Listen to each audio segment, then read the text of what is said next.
video 2 today. Now, I had in mind to do this before I did the NAIS one. And this kind of jumps off of the one I did a long time ago about the chicken gurus. Well, this is about politics in the chicken world. There are politics. You think there's not? Oh yeah, there are. If you have belonged to a chicken group or chicken forum, Facebook, or just a regular forum on the internet, you have encountered chicken politics. And yeah, everybody's got their platform. You've got the all-natural crowd. You got the people who, I'm talking about the people, not the people who think natural's good unless it doesn't work, but the people who, it's all natural. Everything has to be natural, whether it works or not, whether it's good for my chicken or not, and whether the chicken dies because of it, because I didn't do anything else. We've got to go all natural. To the detriment of the birds, it's all natural. And I'm for all natural until and unless it doesn't work. For instance, trying to get some birds who are ratty and wormy and giving them pumpkin seed, thinking that's going to be the be-all and end-all of worming. It does not worm chickens to that extent. Plus, roundworms are not all worms the chickens can get. They can also get capillaria, they can get gapeworm, they can get tapeworm. Pumpkin seed don't work for those. But they're natural. So you got the all-natural crowd to the detriment of everything else. Then you've got the religious fervor of the fermented feed crowd. Boy, I tell you what, if you disagree with them or you question them, you question the veracity of their claims, or you question the wisdom of the method for an animal with a crop processing system, honey, they are the BLM crowd. They'll go get their pitchforks and they will put you on the ground and they will be kicking and punching and stabbing you. Trust me on that one. And they don't care about evidence to the contrary. Oh no, I don't care about the evidence. Oh, it's got to be good for you because pickles are good for people. That's basically what it is. Sauerkraut and pickles are good for people. Avians are not people. Avians are not mammals. Avians have a crop. They have a whole different way of processing food. Pretty much boils down to is take a bunch of feed, put it in a bucket, put water on top of it, and let it sit there and percolate and ferment and basically end up stinking and molding. Fermenting is the first part of mold. And there are two different types of fermentation. There's lacto fermentation, and then there is yeast fermentation. What most of these people are doing is yeast fermentation. That produces mold, and that is not good for a chicken at all, anytime. And when I talk about the time that I was on a conference call that my friend called me and she says, I've got a friend in the Kentucky group that she followed this fermented feed thing and she's scared and all her chickens either have sauerkraut and they are dying and she wants to consult with you. So we did a conference call at night, and yep, that's what happened. She'd been doing this fermented feed that everybody's saying was the best thing on the planet for her chickens, and they all developed sauerkraut and some were dying. She lost some of them. And I said, first thing to do is take all that stuff away. Give them fresh water, clean, straight, fresh water. Take that away. Don't give them any food.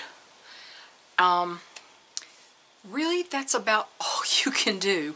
And, I wouldn't make them throw up. They can choke. But she lost some birds. And she said, I will never do that again. There are ways that are not as bad. I'm not saying don't wet food and feed it that same day. But when you let it sit there for days on end and it starts to smell and then it starts to mold, you're doing it wrong and you're going to kill your birds or come close to it. And of course, if people say, oh, they love it, they love it. Well, if that's the only thing you give, if you fed them overnight and you feed them a slop bucket of food, that's what they're going to eat, people. That's what they're going to eat, because that's all you've given them. So you've got the BLM pitchfork crowd that it's like a religion. Fermented feed things are like a religion. So you got the all-natural crowd, they got the fermented feed crowd. And then you've got the other crowd that says chickens don't need heat. Well, they don't if they are fully feathered and they have their full weight and they're not 12 years old and ailing, if they're not sick already, if they're not already ailing. This is where the individual situation comes into play. But some people will say they will have no windows in their coops, they'll let the snow blow through, and you know what? Chicken can freeze. Another person I know of, the guy stuck his chickens out in a dog kennel with no top in a Kentucky winter on a post in there. He had a little stick across the corner and he left them out there and they literally froze to death on the roost. Chickens don't have antifreeze for blood, people. Dogs don't either. So, but a situation, young, healthy, fully feathered, especially a feather-footed breed that had their legs covered, or a big heavy breed that's got a lot of fat and a lot of muscle on there, they may not need any heat, of course, in any kind of winter. But if you add in, they don't have any feathers because they're molting, they've lost a third of their body weight because they're in a heavy molt and they're trying to grow feathers back, so they're thin, they're not fully covered, or they're just old, or they are suffering from something like egg yolk peritonitis and they're bloated and they're already ill. Yes, they need some heat. Don't make your birds suffer for a principle, but you know, you got these political groups of the all natural, they got their fermented feed is the be all end all of everything, or chickens don't eat heat, so I am not going to give them heat no matter how old they get, no matter what happens and how much bare skin is showing. They don't get heat because chickens don't need heat. So, and then you got the gurus that are proponents of these things, especially the all-naturals in the fermented feed crowd. And sometimes those two overlap. And oh my goodness, the people will follow them like they were following a cult leader. So there are politics in the chicken world.